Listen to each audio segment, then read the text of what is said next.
and share a brief overview of Bharat Cultural Society and their vision on this special occasion of Independence Day. Please welcome Kushendra ji on stage.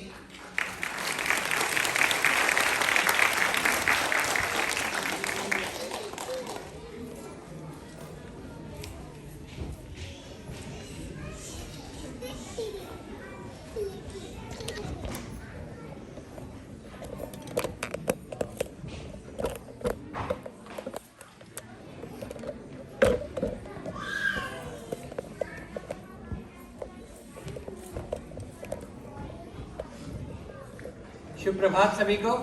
नमस्कार।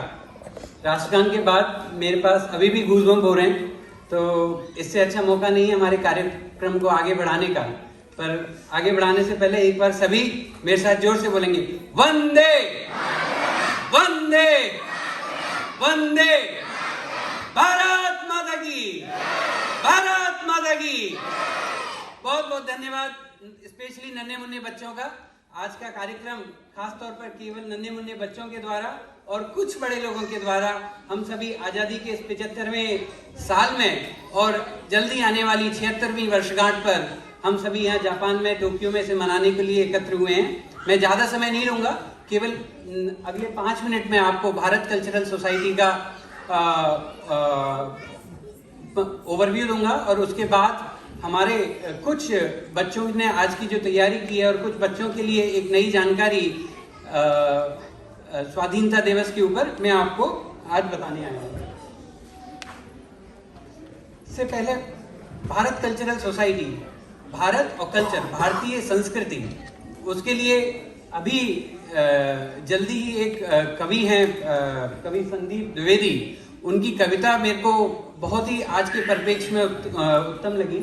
ये कहती है, हमारे देश की गाथा, हमारे देश की गाथा विरासत की निशानी है, नहीं ये चंद पन्नों की ये लंबी सी कहानी है, ये लंबी सी कहानी है। हमारे घर के सिरहाने कोई भूखा नहीं सोया, हमारे घर के सिरहाने कोई भूखा नहीं सोया, हमारी संस्कृति ने सदा ही पुष्प ये बोया। भले रह जाएं हम प्यासे, भले रह जाएं हम प्यासे, साधु की प्यास मानी है, नहीं ये चंद पन्नों की ये लंबी सी कहानी है, नहीं ये चंद पन्नों की ये लंबी सी कहानी है। तो हमारी भारतीय संस्कृति, हम सभी लोग भारत से यहाँ पर आए हैं, मोस्ट ऑफ अस, और हमारी संस्कृति जो अभी की नहीं, वो सदियों से, वर्षों नहीं सदियों से हमारे साथ हमारे साथ चली आ रही है। तो जापान में रहने के बाद हम कहीं अपनी संस्कृति से थोड़ा सा दूर ना हो, इसी के लिए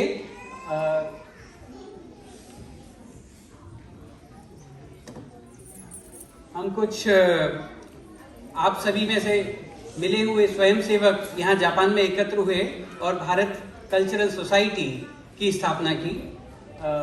बेसिकली हमारा उद्देश्य यही है कि हम अपनी मातृभूमि और कर्म भूमि में एक एकस्वीकरण बनाए रखें और हम अपने बच्चों में साथ साथ यहाँ जापान में रहने के बावजूद भी अपनी संस्कृति की जो भावनाएं हैं, जो हमारे मर्यादाएं हैं, उनको जापान के साथ एकत्र करके उनको साथ भी बढ़े रहें।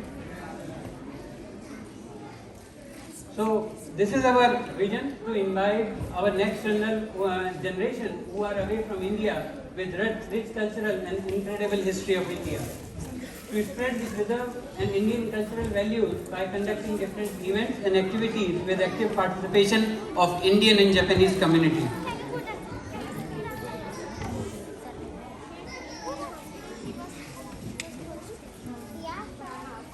भारत कल्चरल सोसाइटी के अंदर हम अनेक प्रकार की विविध गतिविधियां करते हैं। ये आपके लिए, आप में से कुछ लोग मार्च में जो हमने शिव जयंती का उत्सव मनाया था उसमें भी एकत्र हुए थे। उसके बाद मई में हम महाराणा प्रताप जयंती, महाराज पृथ्वीराज जयंती जैसे हमारे जो शूरवीर पराक्रमी योद्धा थे भारतीय इतिहास में, उनको याद करते हैं, उनकी जयंती मनाते हैं।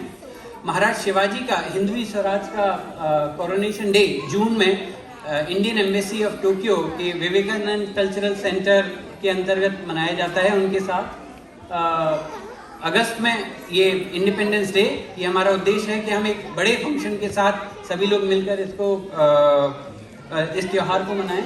और उसके अलावा भी हम छोटे छोटे कार्यक्रम हमारी कम्युनिटी के साथ, हमारी कम्युनिटी के नए मेंबर्स हैं उनको जापानीज़ कम्युनिटी से अवेयर कराना, और उनको जापान की इमरजेंसी और डे टू डे रूटीन जब वो यहाँ पर शिफ्ट होते हैं तो उनको परेशानी ना हो, उसके लिए मीट एंड ग्रीट की तरह के हम कार्यक्रम आयोजित करते रहते हैं। ये कुछ ग्लिम्स हैं। 21 मार्च इस साल को हमने शिव जयंती का उत्सव मनाया था, जिसमें ऑलमोस्ट 200 से ज़्यादा लोगों ने भाग लिया था, जिसमें हमारे 50 से ज़्यादा वॉलंटियर्स थे और 18 से ज़्यादा परफॉर्मेंस थी। उसके बाद जून में हमने Vivekananda cultural centre Indian embassy में महाराज शिवाजी का कोरोनेट राज्याभिषेक दिवस मनाया था, जिसमें भी अराउंड 60 से ज़्यादा लोगों ने प्रतिभाग लिया था। ये कुछ पिक्चर्स हैं मीट एंड ग्रीट। नई कम्युनिटी से हम लोग मिलते रहते हैं। ओजिमा, निशी ओजिमा, कोतो एरिया, कोनाबेरी एरिया, इस जगह के आसपास हम सभी लोगों से निरंतर मिलते रहते हैं। कम्युनिटी सर्विस, हम जापान में हम रहते हैं, हमारी कम्युनिटी सर्विस है, लिटर पिकिंग, इस तरह की कार्यक्रम आयोजित करते रहते हैं। पिछली 7 अगस्त को हम लोगों ने इंडिपेंडेंस डे क्विज आयोजित किया था, जिसमें करीब 125 से ज़्यादा लोगों ने रजिस्ट्रेशन किया और 3 डिफरेंट ग्रुप से, और इन ग्रुप्स के विनर्स को आज पुरस्कृत किया जाएगा। तो ये था ओवरव्यू एक छोटा सा भारत कल्चरल सोसाइटी के लिए। नाउ हमारे नन्हे मुन्ने बच्चे जो कि हो सकता है भारत में काफ़ी समय से नहीं रहे हैं, उनके लिए छोटा सा एक रोचक information for independence day. Independence Day, those who don't know, is basically observed because on this day in 15th August 1947, India becomes independent from the British rules when the Indian Independence Act was passed. On this day, the flag is hoisted. Today we have Rashtragan, but because of the regulations we cannot hoist the flag here. But the difference in hoisting is that I will show you on the next slide in a short video that the flag goes from down to up, and it shows that now a new era has begun. And to celebrate that first flag hoisting when the India got freedom, every year on this day we celebrate and we do the flag hoisting. On this day, usually the Prime Minister, they go on the Red Fort and they do the flag hoisting ceremony. This is, you see the Union British flag going down, and now this is our first Prime Minister for the tricolor flag going from bottom to up. So this was the video which we take from the films division for the first ever flag hoisting ceremony of Independence India on 15th August 1947. On contrary, the Republic Day, which is celebrated on 16 January, the flag is not hoisted, it is unfurled. So you see, this is the first flag unfurling ceremony on the first Republic Day of 26 January 1952. So this is just an interesting fact for our little kids. And usually on 26th January we have a range of ceremonies, including the march past by the Army, by Navy, by Air Force, and followed by the performance by the young kids. So this was just a brief overview. Again, coming back to our rich cultural society, Indian cultural heritage, I just want to follow the last few lines of Kavi Sandeep Dwivedi. यहाँ का बाल योद्धा भी सिंह के दांत गिनता है. You would know about Bharat, महाराज भरत, जिनके नाम पे हमारे देश का नाम भारत पड़ा. यहाँ का बाल योद्धा भी सिंह के दांत गिनता है. यहाँ की शौर्य गाथा से शौर्य को मान मिलता है. यहाँ की शौर्य गाथा से शौर्य को मान मिलता है. शिवाजी भी यहीं के थे, शिवाजी भी यहीं के थे. ये राणा की धानी है. हमारे देश की गाथा विरासत की निशानी है. नहीं ये चंद पन्नों सी ये लंबी सी कहानी है. नहीं ये चंद पन्नों सी ये लंबी सी कहानी है. तो इसके साथ हम आज का कार्यक्रम शुरू करते हैं because as I mention in the beginning this is a function not just for adults but it is primarily for kids by kids. So we will begin.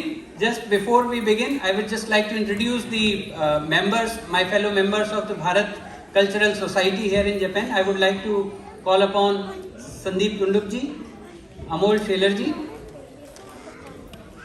Nagbhushan ji, Navneet ji,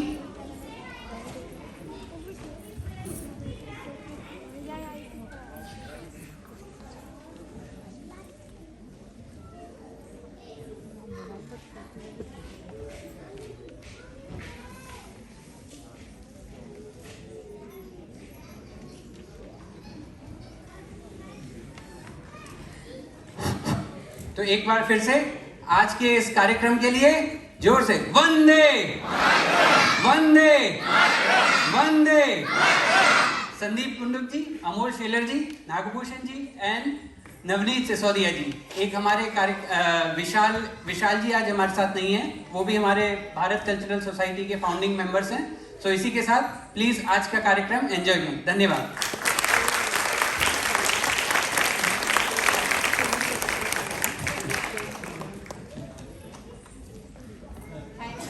Thank you, Kushendra ji, for your inspirational words and creative vision.